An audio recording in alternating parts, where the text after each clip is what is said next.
everybody, whether you're on the East Coast, West Coast, or around the world. This is Friday everywhere. How's it going, everybody? Hey, what's going on? Hey, you know what? I have to start it off like this. It was yesterday going to opening day. Happy opening day to everybody who was out there and enjoying some baseball. I will say that it is likely the most attended day in all of sports. Uh, I can see that. football, I guess aside, you know what I mean. But I think that because everybody goes to football games, but now there's not as many. You have the Thursday game, now you have the Friday game, and then you got the Sunday and Mondays. So it's like, as far as the day goes, I look at opening day as likely the one day that has everybody, like every baseball diamond that's every stadium is filled to capacity, and they all Yep. go out for opening day.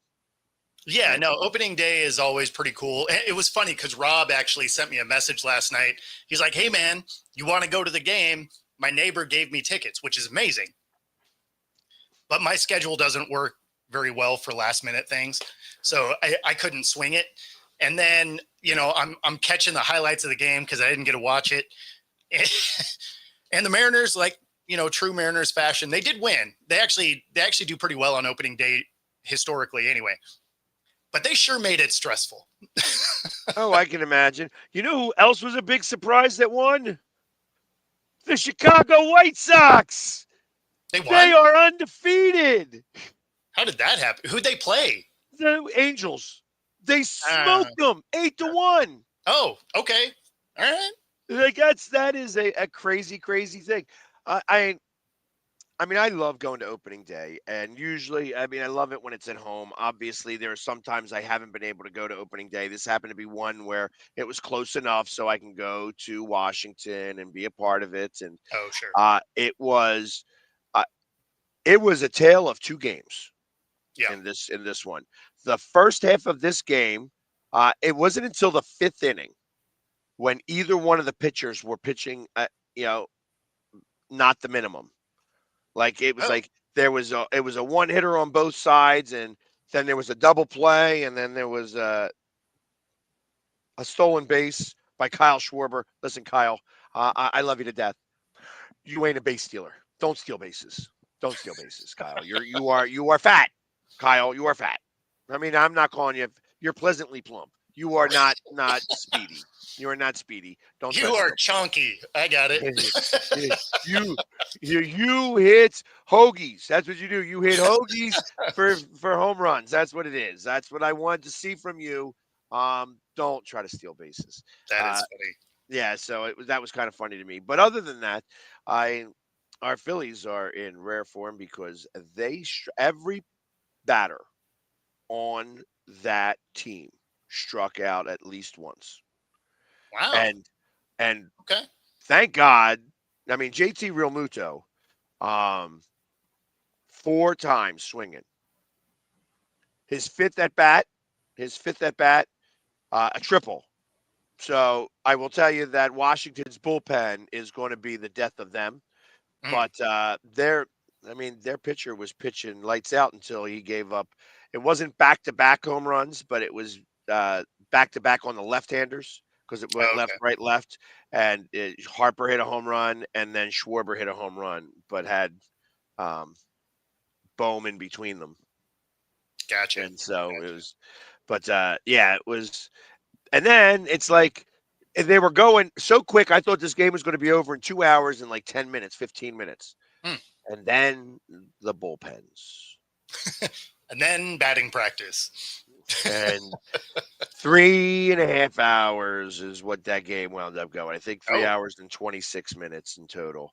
okay. Because it went to the 10th inning, and it was like, 3 hours and 9 minutes is what it went. Wow. So a game that I thought was going to be over at 6 wound up over at 7:30. And I don't know if you know about traffic in DC, but there's nothing better. Yeah, well, I'm used to traffic in Seattle, which is a train wreck as well. So I get it, and that was one of the things that was also going to make it hard for you know going to the game last night. I mean, I couldn't go anyway, but the game would have got over at 10, and then I would have still had to try and drive an hour home. I was just like, man, there's just no way. Chad, happy 31st, man. Thanks for tuning in. Nice. But so anyways, the Phillies did win this, and the Braves, the Mets, the Marlins all lost. So right now, we have a magic number of 158, which is exciting. People wonder why it's not 160, because obviously they've only played one game, but it's because every team has lost. It's only 158. If one of the other teams would have won, it would have been 160, but because everybody lost, it's 158. And I don't know how that math works, but it's just because we're 1-0 and everybody else is 0-1. Yep. 158. So I'm just glad. The only way you go with the M's started off with, and here comes the nonsense already.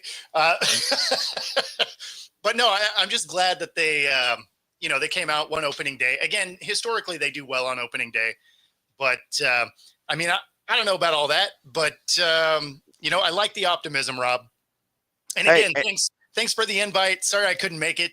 Talk about a stressful game. Well, I mean, it was the Athletics, and they have the same problem that everybody else has, is no bullpen. Yep. So 3 runs in the 8th means that they didn't quit. Who scored those runs in the 8th? Let's see. It was a an walk-off. Azarina home run and Polanco home run. How about that? So, 3 runs in the 8th. Yep. That's right. It was the 8th. Yep. But only giving up 2 runs in the entire game is also pretty good. I'm still peeling over here. I can't stand. Yeah, no, I mean, when they went down 2-1 in the 8th, that's where you were like, the bats are the bats, right?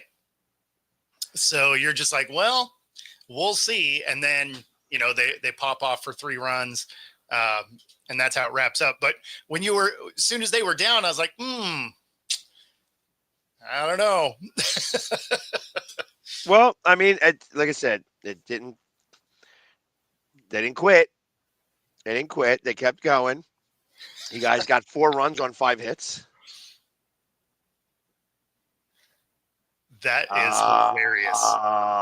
That's funny. See, those are the videos I want to see. Right? That's amazing. It's like, hey, let's see what happens in Seattle when the train can't go nowhere. And everybody's on it. So when did you end up making it home, Rob? So probably very similar to the time I made it home. I got home here after, like I said, it's in D.C. Mm-hmm. Game starts at 4:05. It's 7:15. Then, as funny as that, he got home at midnight, so I got home a little earlier than that. So then we had to take a bus home. However,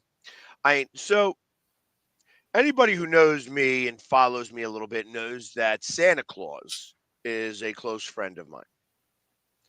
And Santa sometimes doesn't know where he's at in a ballpark to be able to leave the ballpark and get out right where he needs to be. Santa does not pay attention sometimes. Rob, you don't live far enough away for that to take 2 hours. So I wound up I'm on the phone with Santa.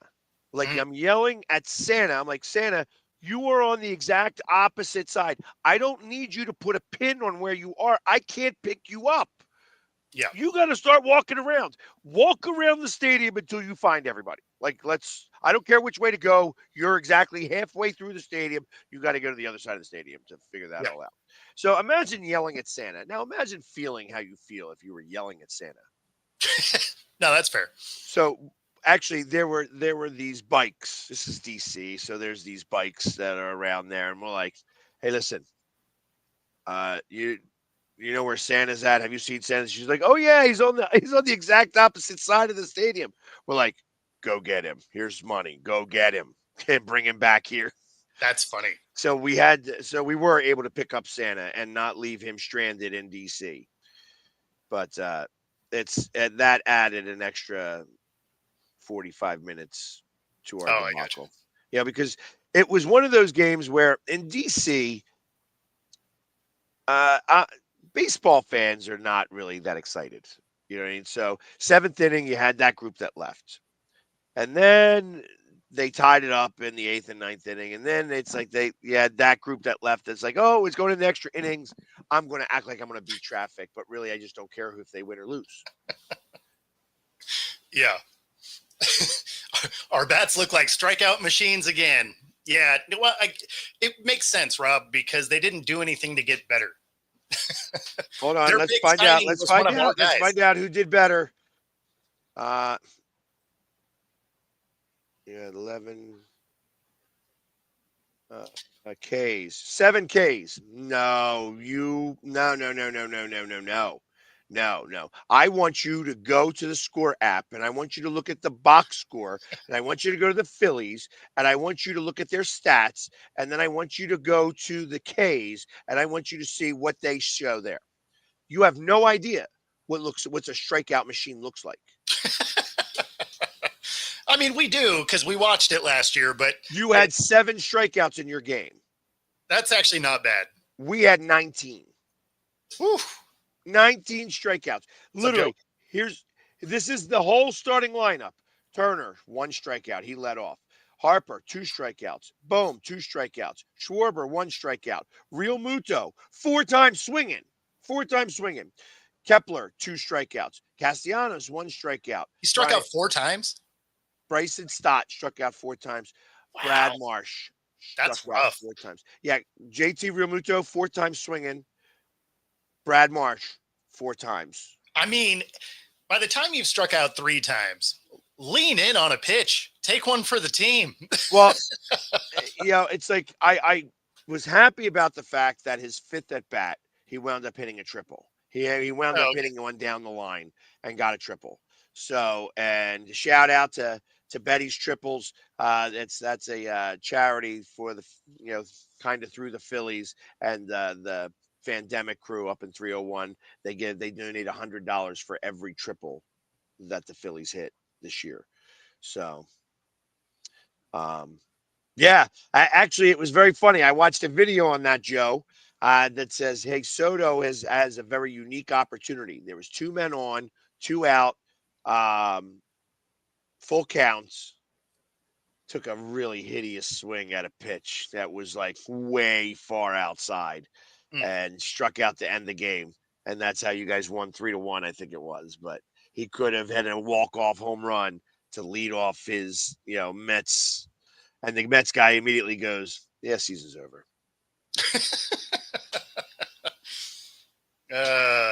Perfect. Just the way I want to hear it. Mets fans already in mid-season form. They know their Mets are going to Mets. Right. It's already over. I mean, that was always the joke with the Mariners, right? As soon as the opposing team put up the first run, you're like, well, season's over. But 19 strikeouts. That's rough. It was a tough day. I mean, like I said, 8 strikeouts between Marsh and Real Muto. I mean, at least you still got the win, though. Well, thank God we had a 4-run 10th inning. All scored with 2 outs. Well, can't call him a choker just yet. But hey, if you're going to play bad, at least be expensive. Exactly. And I think he's only, 700 and... Oh, nice. Bought the Trident Cup. I like it. If you haven't seen that, it's a 32-ounce cup. So it's like this tall. And it's the Trident. And I think it's just for, pop, whatever. But, a 32-ounce beer in it would be awesome. But I don't think they do that. And he's saying they make them into bongs. I mean, that makes total sense because Seattle. Why not? Yep. So, Rob, since you're here and we didn't get to do this yesterday, Yep. since the mushroom pizza, the gold flaked mushroom pizza is still going to happen when I see you guys. I know you're coming to Philly this year. Yep. We're going to. I think we should do like a mushroom Wonka bar.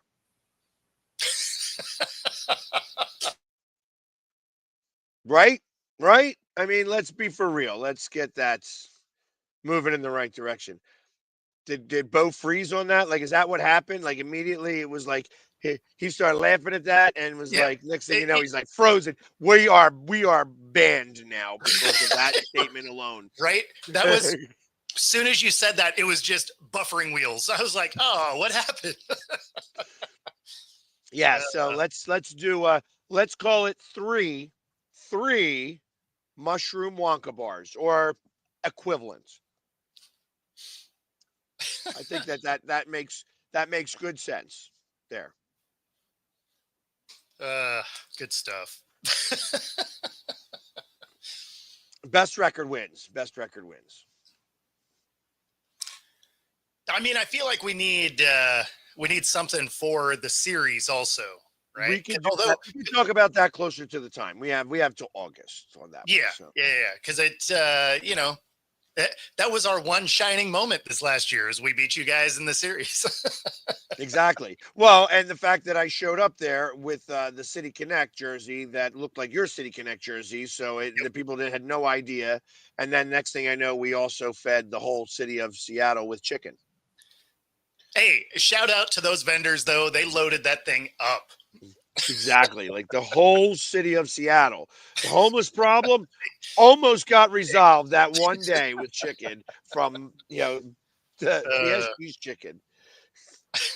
What's up, Troy?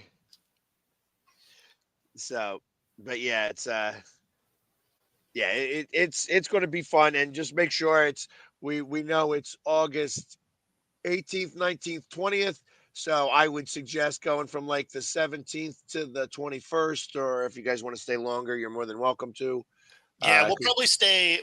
If you want to come that weekend, if you want to do like a Friday night arrival for a Saturday and Sunday stay, and then we go Monday, Tuesday, Wednesday to the games. Yeah, well, so something like that might happen. It'll also depend on if my wife wants to come, because then we might extend it a little bit more and actually explore the city a bit. Well, that's what I'd say. I would get a room for you and your wife, and then I would put up Rob. Yep. So that you don't have to be in the same room with your wife and Rob. Yeah, no, that wouldn't be weird at all. No, not even a little bit. We're all from Seattle, so I guess it makes sense. But see, the good part about where I live, Rob, is that I live above a bar. Yes. So it's when I don't watch TV at home, I just go down to the bar.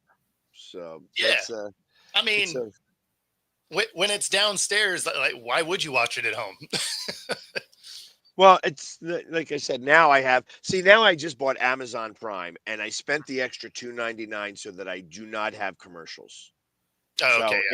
Yeah. it's like, okay, I saved $40 because I buy it for the year. I'm not going to pay monthly. I don't want to pay monthly. So they give you a discount to do it for the year. And then, but they don't give you the discount for the $2.99 a month for the no ads. Oh, yeah. Yeah. Like why not? Why couldn't I just spend $30 instead of $36? Yeah. Why not just wrap it in there? Yeah. No, that makes sense. I mean, we buy so much crap from Amazon anyway. Like, we had Prime regardless because we wanted the free shipping. That's right.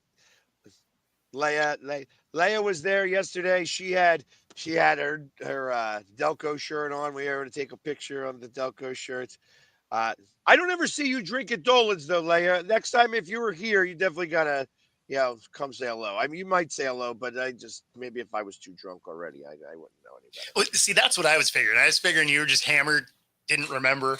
See, I don't get hammered like that. Like I tell you, it's rare that I get drunk like that. I try to keep a good hey, this is what I'm doing, and I want to keep my head above, on my shoulders a little bit. However, that Uber sometimes coming up the steps is really tough. Yeah, You I mean know, that makes sense. I yeah. feel like we do have to be there for the spaghetti dinner. So yes, yes, but that happens on a Monday that we're going to be at the ballpark. So I'd have to maybe do a special serving of Yeah. spaghetti. Well, we also have to take a look at if you guys do have one of your preseason games or something that following weekend, because maybe we come in for the games and then stay for. That Thursday is the game where I kind of suspect there would be a game. It would be the 21st. And the Okay. reason why I suspect Oh, that that's right. is It's Thursdays. because the Phillies aren't playing that day. And then they have a home series. So my expectation is that Thursday is going to be a preseason game because there's not going to be the traffic down there. Oh, sure. Yeah. So it's with the Phillies there, and then they're playing on Friday, Saturday, Sunday, and they're playing against Washington, which isn't a really big deal, but they typically don't want both going on at the same time. So they're going to schedule that. And because we have two preseason games at home, because we only have 8 games at home this season, my Mm. expectation is that the 21st will be a preseason game, and I can get us tickets for that. So if you guys wanted to do like a Friday to Friday, which would be the 15th to the 22nd, that would be cool. And then if actually the Phillies are playing in Washington that Mm. weekend. So if you guys wanted to take a ride down to DC, we could tour DC and then I mean, go that to would a be Phillies fun. game. That would be fun. Yeah, no, So we'll definitely have to figure that out because that'd be a blast. Plus, get to be in check out both stadiums would be a lot of fun. So yeah, definitely gotta check that out. yeah, and nobody cares that you're wearing Marlin stuff in Washington because yesterday I saw Met stuff, I saw Yankee stuff, I saw Pirate stuff, I saw the firefighter stuff and the bananas stuff. So it's, I mean, because now you have to include them. I mean, it's like Oh it's yeah, just different things, and a lot of Phillies, and then a lot of Washington. So it's like I would say there was not as much Phillies as I thought there would be. I think that there's a lot of Phillies people there, and there wasn't as many as I thought. Like I thought that there should have been more, but that's surprising for opening night. I no, because it's a 4 o'clock game. Oh, okay. So and thinking about that, like if you're not taking a day off from work, you're not going to the game. No, for sure. Yeah, yeah, yeah. Yours started way earlier than ours. So we had a 7 o'clock start time, I believe. So, and that was 7 o'clock West Coast. So that was the middle of the night for you guys. Yeah, it's 10 o'clock. It's 10 o'clock start time for you guys, but that's interesting too. Usually, opening day is not a night game.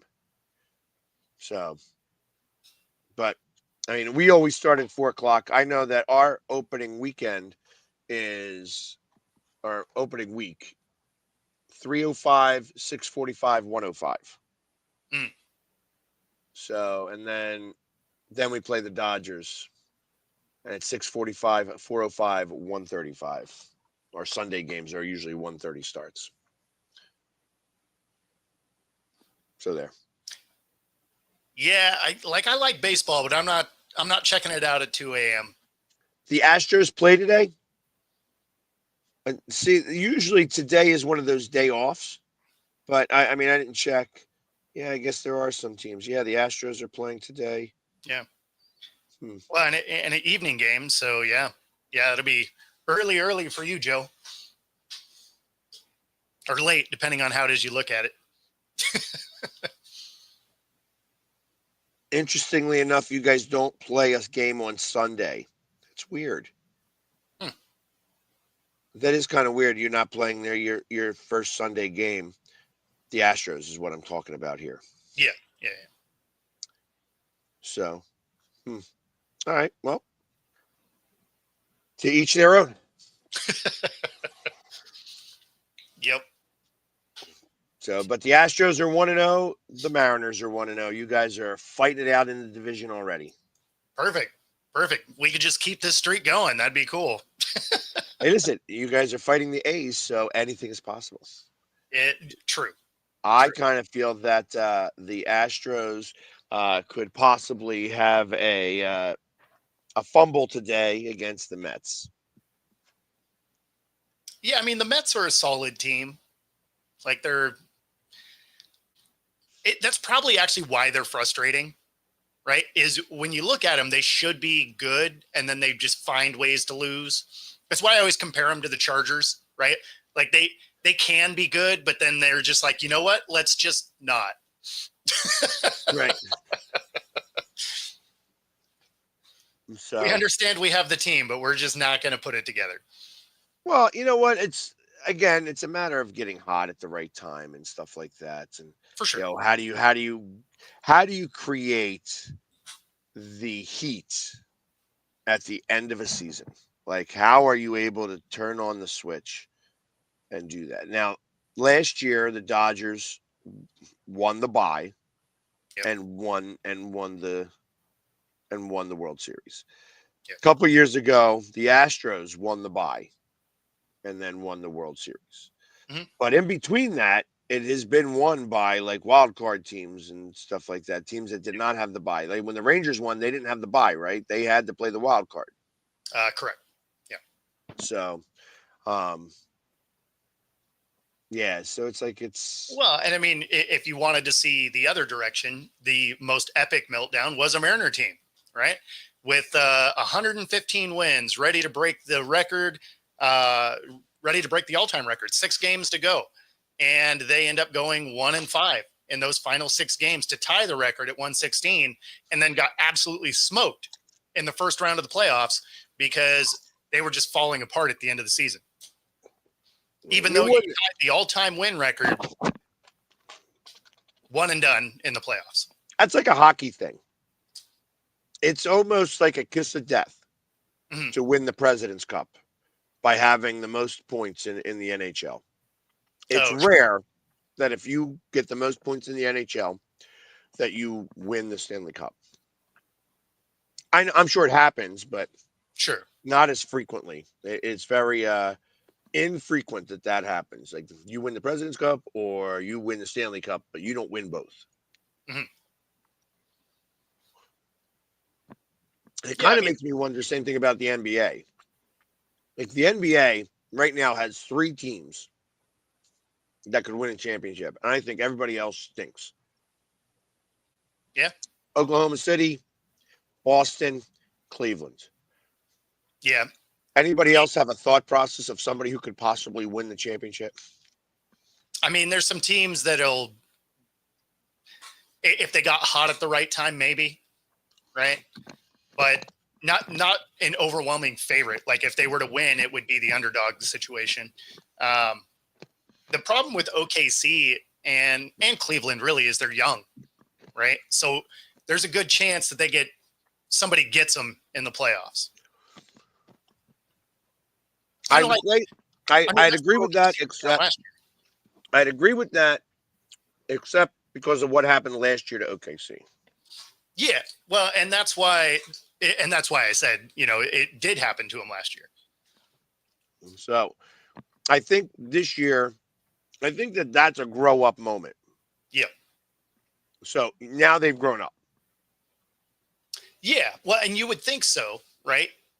But at the same time, still a young team. It could still get them again. It took Jordan a few tries through the playoffs to finally get there.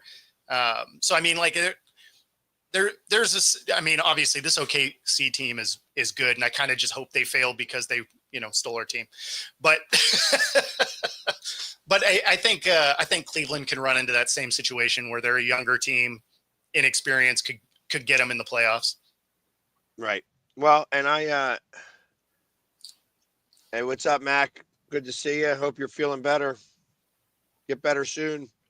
Shows are not the same without you. Mm-hmm. I mean, obviously, they got the MVP on OKC.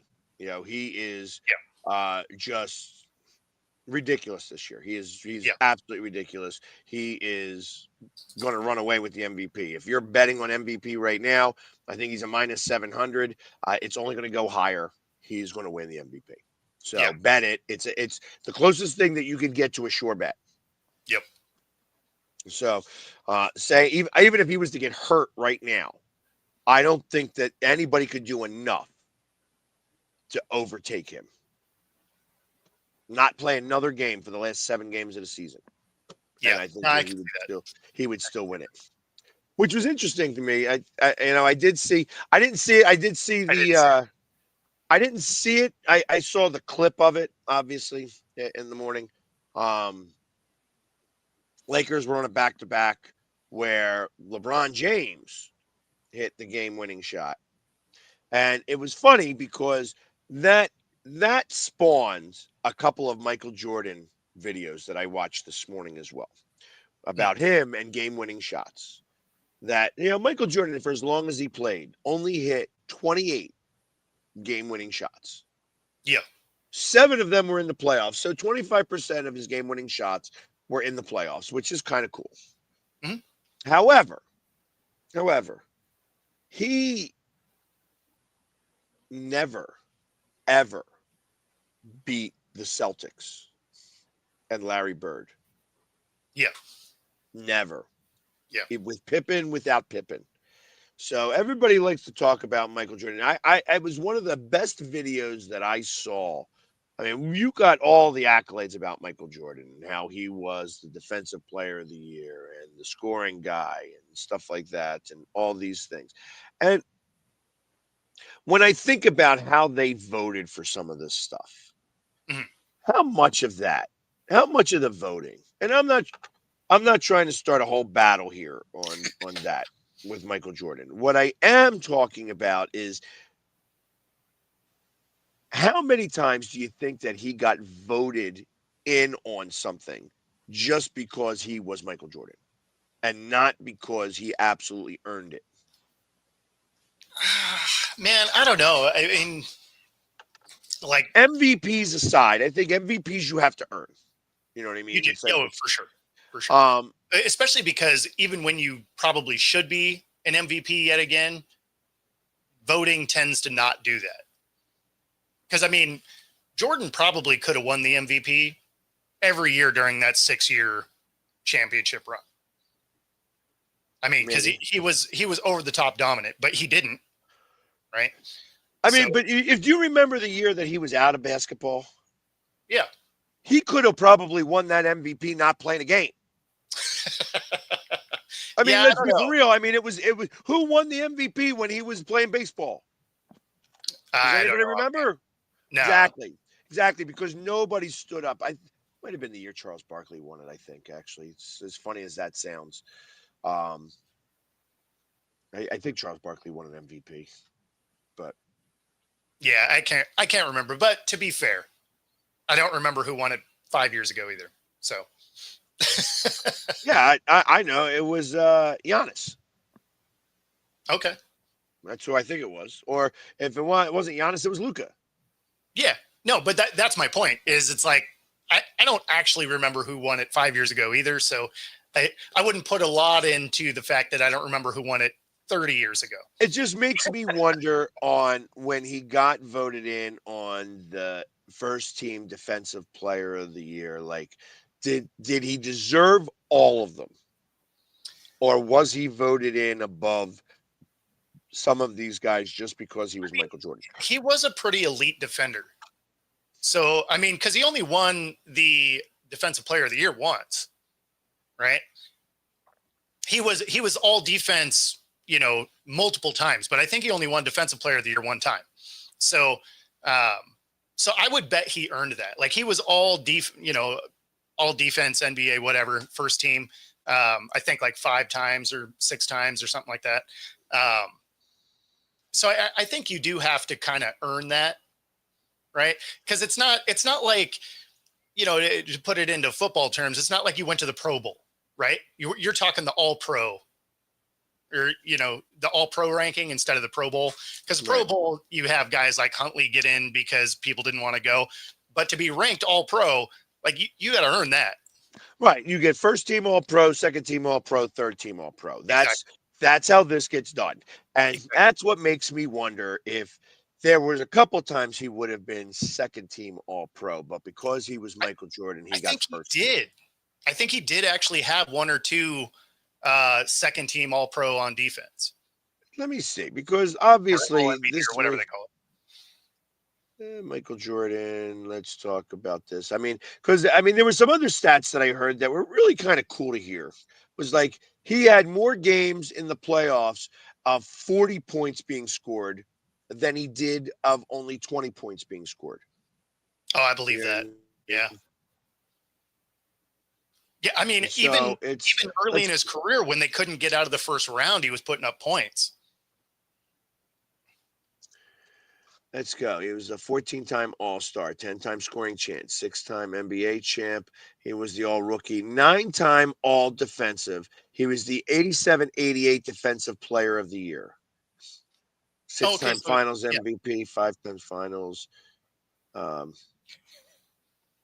3-time All-Star MVP, Rookie of the Year, 11-time All NBA.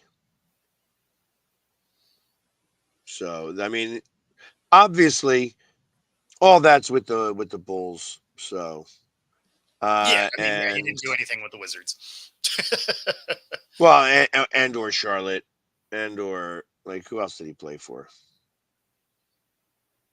I thought he played for. It was all Wizard stuff. Team USA. Okay, it's showing all is different. Anyways, so there. But like I said, he was 9 times All Defensive. Yeah. Doesn't show second team; just showed first team. So it makes me wonder if there were times he got voted because he was just Michael Jordan, and that was that. I mean, I I know mean, he was a good. it's I'm not it's questioning possible. his greatness. You know what I mean? That's not this conversation. No, for sure. And yeah, they didn't take the Pistons down. Um, he was a much more selfish player then. Also, he was still early in his career during that. So I mean, when you what are you doing, dog? When you look at the points he was putting up, he was still putting up points. He just didn't. They just didn't have a real team put together. Right. So it's going to be. Like I said, I don't know. He can't have the argument really with LeBron. I don't think it's a fair argument. I think that LeBron plays differently than Michael Jordan does. You know what I mean? So Yeah. that's kind of the difference I have with that. But I don't want to. Well, I mean, like if you're looking at that debate anyway, I mean, yeah, they play the game differently. The game is different in general. Right. And But that being said, it makes me wonder. there's a You have duration factor. Like he's just played so much longer. He's gonna get some of those numbers. Yeah, but then again, I think about let's how does Joe, I I got this middle finger floating around under the desk here for you. We do. They're called the Storm. We have a WNBA team. But yeah, sadly, OKC is who stole our Sonics. We do hope to get them back here in a couple of years. do you think that there is anybody that is rooting for OKC at all in Seattle? Sure, people that weren't here when the Sonics were here, right? Like I would bet that there's younger fans that are probably like, yay, or there might even be some Sonics fans that are like, my team moved, but I'm still rooting for them. Like there might be some of those. No, I'm just messing with you, Joe. But yeah, no, I mean, any of us that were like actual Sonics fans, you're immediately like, yeah, I hope you never win a game. Especially because of how it happened. Because I mean, they bought the team and they made it sound like they were going to stay, and then as soon as they bought the team, they're like, yeah, we're out of here. So, Yeah, I can't stand that when owners do that. It's like, oh yeah, we are so much better than. well, and they tried to do it with the Seahawks. Ken Behring bought the team, and he tried to move them to L.A. He actually even drove all of the equipment and everything down, and the league made him bring it all back and forced the sale. And then he stole the flag off the kingdom on his way out of town. Say that again. Yeah. So on top of the kingdom, we had a 5-story tall American flag. And on his way out of town, it went missing. So allegedly, I will say allegedly, so we don't get sued on the show. But the belief is that he stole it when he was leaving town. The owner of the Sonics then moving. Seahawks. The Seahawks. Yeah. No, the Sonics.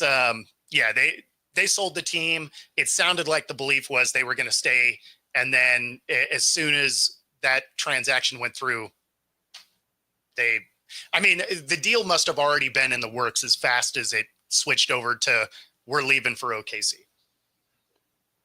Got you, but didn't they start off as New Orleans / OKC? Like they couldn't play the whole season there, right? And so it had to be something odd that You're right. Yeah, like I think their stadium wasn't available yet, something like that. Like it was okay, we got the paperwork, let's go, and it's just like, oh, you dirty. But when they sold the Seahawks, the big flag disappeared. Yes, and I mean, and it is a big flag. Like it was literally 5 stories tall. It's funny. You say that, and I was driving somewhere, and I'm not sure where I was, but it was a monster American flag, Sure. and I'm like, made me wonder, where is the largest American flag flying? As funny as that's a funny question to think about. But I'm like, that's a monster American flag, because you saw that flag, and then real close to it, there was another flag that was flying. That was like, it was a big flag, but it was not anywhere near as big as this other flag. And I was just like, wow, that's.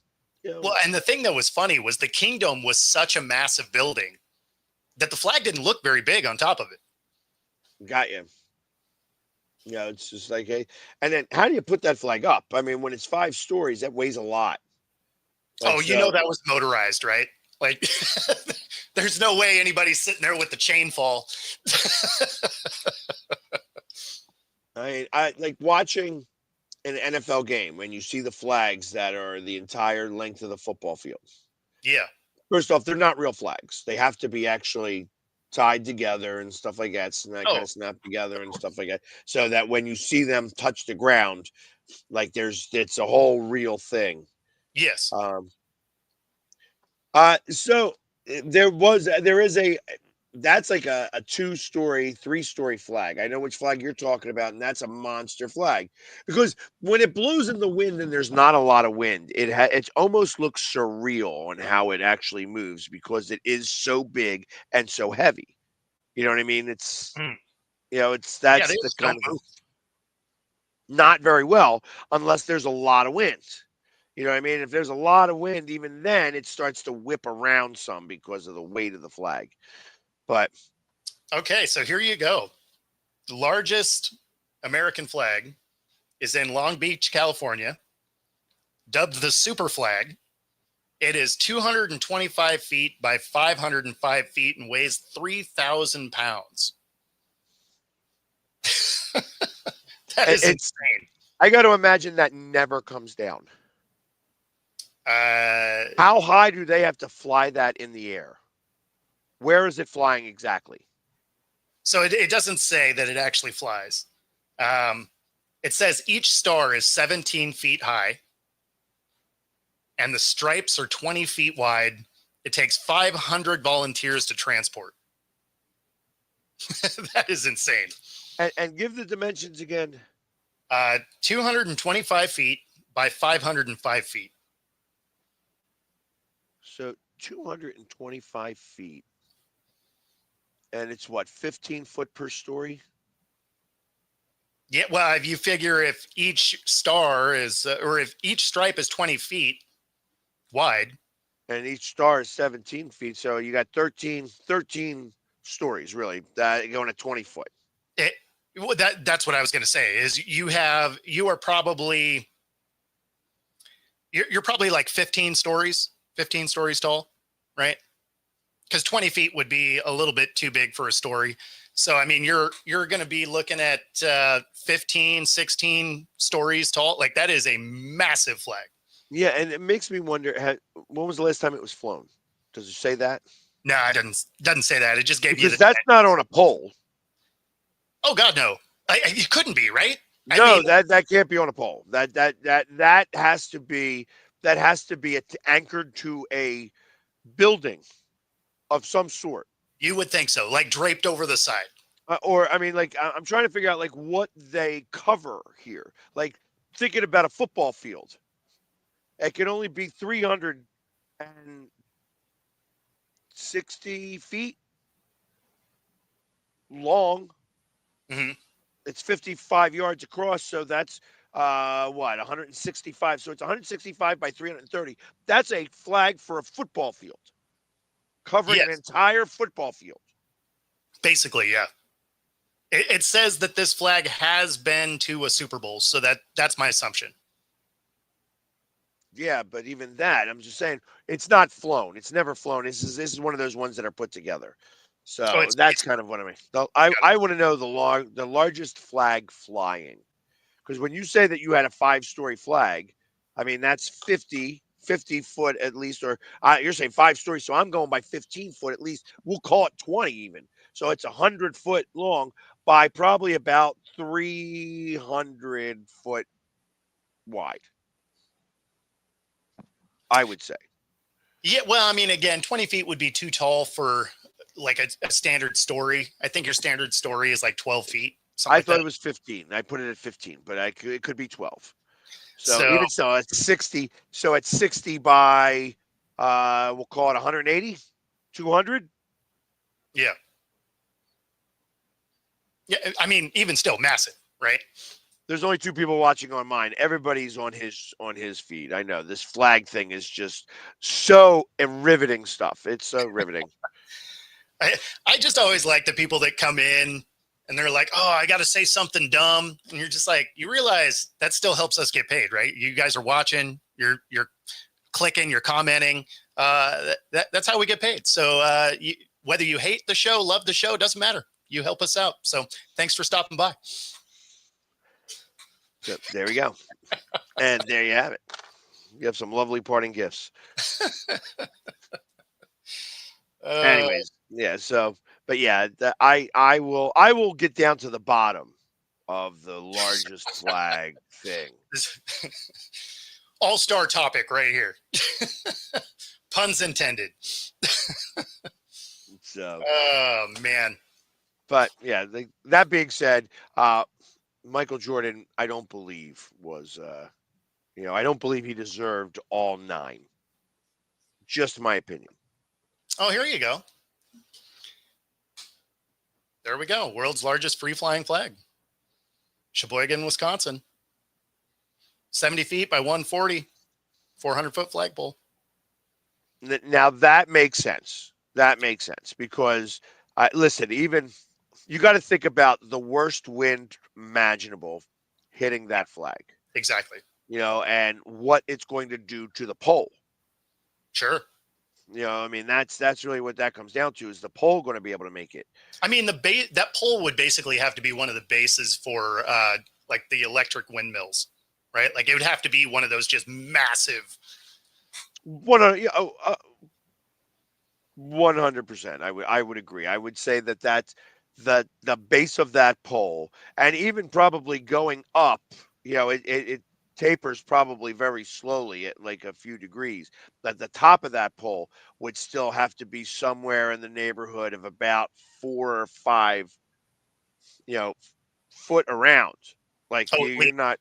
Yeah. maybe more. Like I'm thinking about like the girth on that type of pole is still going to be pretty thick to be able to get down because it's going to be coming down at a certain degree. This is where my you know my engineering skills come in. Like it would have to be, right? And then it'd also have to have, sheeting inside it to, withstand some of the higher gusts.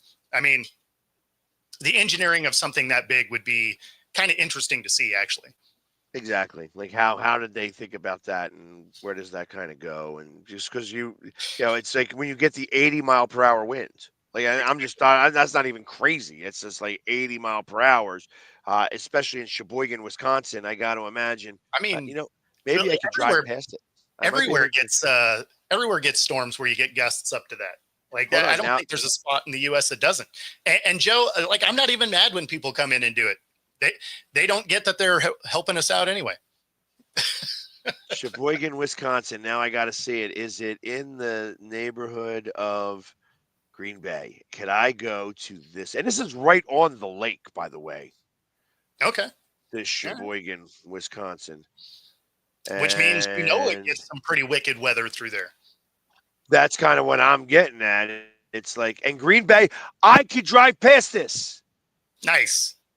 I am going to take a picture of it.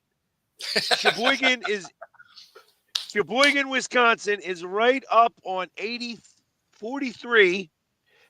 Interestingly enough, the next town that I would pass past Sheboygan is called Cleveland, Wisconsin. But 43 goes right into Green Bay. Nice. So I am absolutely, because you get 43. The biggest flag, maybe get the biggest ball of twine. Really live it up. It's well, and on top of that, it's actually it drives along the coast of Lake Michigan.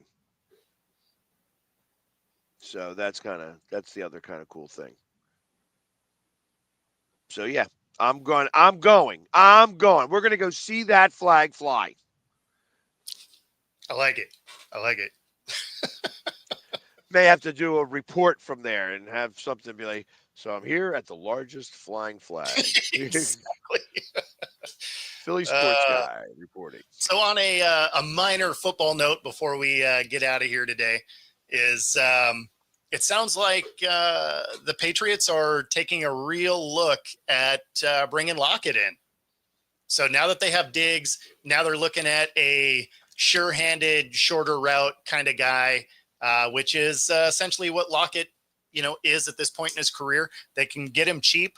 And I actually kind of like that for the Patriots if they were able to pick him up. Well, since I know that you're a Lockett fan, but well,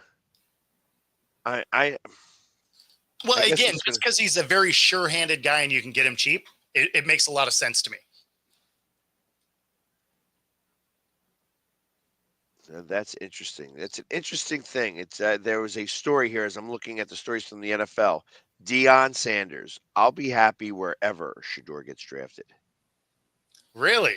Because he sure made a big thing about there's some organizations I won't let him play for. And you have to imagine with the number 2 pick, the Browns was probably on that list.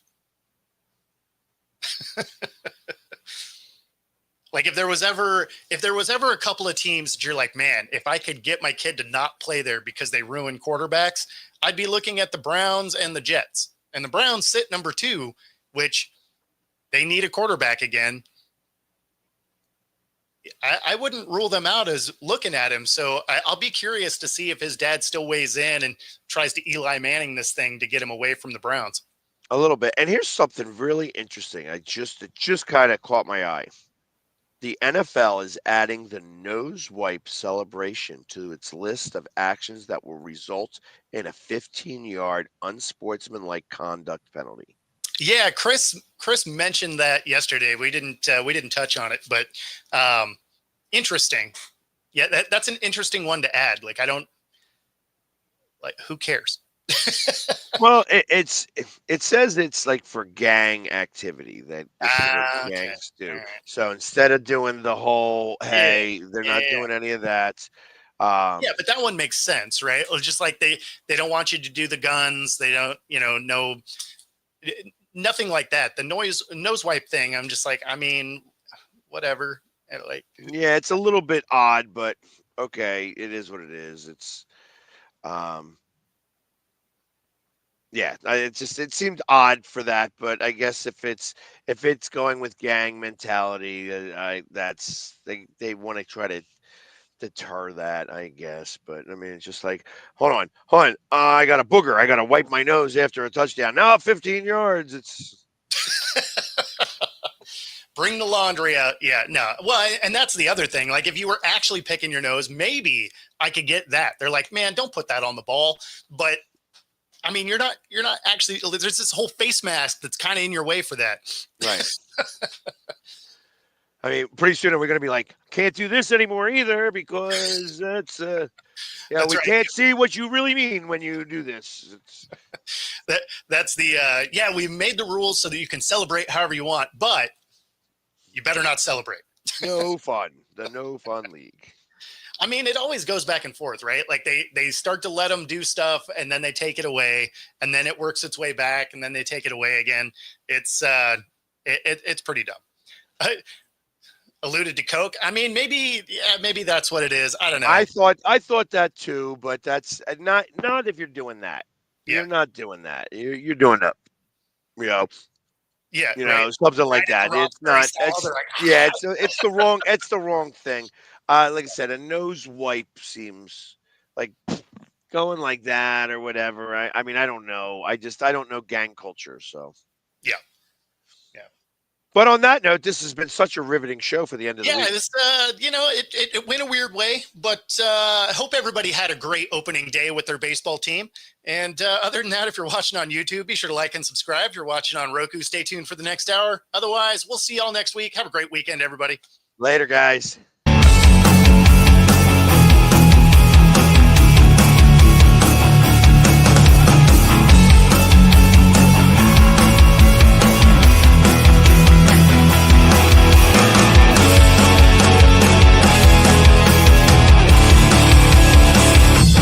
Introducing National Streaming Sports, live and on-demand sports talk programming that you can access 24/7. For the premier sports talk experience, tap into our Roku channel.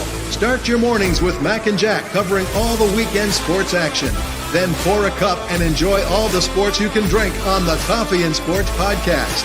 At midday, talk sports from east to west on the Coast to Coast podcast. Followed at night by some hot girl talk with Prim and Proper Sports featuring Sonia Pearson. Talk boxing on the Gloved Fist.